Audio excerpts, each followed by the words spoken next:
un service qui est spécialisé dans toute la pathologie digestive, qui concerne donc le tube digestif de l'œsophage jusqu'à l'anus, comprenant donc l'estomac, l'intestin grêle, le côlon et l'anus, et puis des organes adjacents que sont le pancréas, le foie, la vésicule biliaire. Dans notre spécialité, nous avons une activité qui s'appelle l'endoscopie, qui consiste en fait à examiner l'intérieur des organes creux, qui commence donc dans la bouche et qui se termine au niveau de l'anus. Et donc pour cela, on utilise des endoscopes, qui sont des appareils avec une fibre optique qui permettent de visualiser l'intérieur.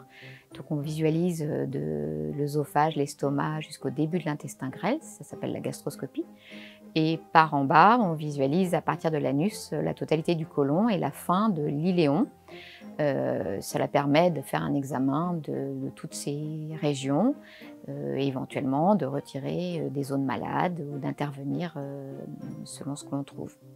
Il y a un service d'hospitalisation de 30 lits, avec 10 lits qu'on appelle hôpital de semaine ou hôpital de jour, qui consiste en fait à prendre les patients pour faire des examens qu'on regroupe pour être le plus efficace possible, pour porter un diagnostic. Et puis il y a aussi des traitements qui sont faits en hôpital de jour sous forme de perfusion. Et puis il y a l'hôpital traditionnel, c'est 20 lits, et ça ce sont les hospitalisations, soit par les urgences, soit par des malades que l'on a vus en consultation, et on garde les patients le temps de les traiter.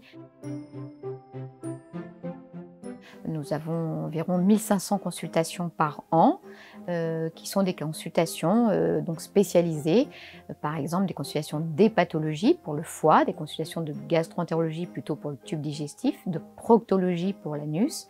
Et chacune d'entre nous fait de tout, mais on a aussi nos spécialités.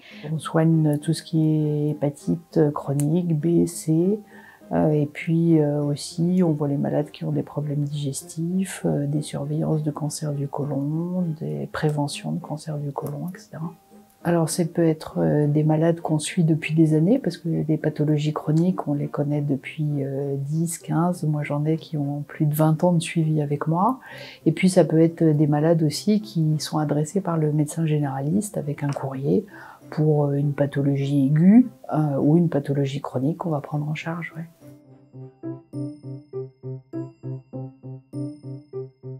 Alors dans cette pièce, on fait les fibroscans. Un fibroscan, c'est un examen qui permet de voir la paroi du foie, voir si le foie est souple ou s'il est un peu rigide. S'il est rigide, on dit qu'il y a une fibrose, et s'il y a une grosse fibrose, on dit qu'il y a une cirrhose. C'est surtout pour les patients qui ont une hépatite B ou C, ça fait partie de leur suivi. Et depuis quelques années, on le fait aussi aux patients qui sont diabétiques. Et puis pour toutes les autres pathologies qui peuvent attaquer le foie.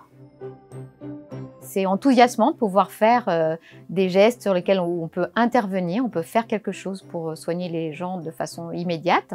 Par exemple, un diagnostic d'un ulcère qui saigne, et c'est une activité qui est vraiment un plus dans la variété de ma spécialité.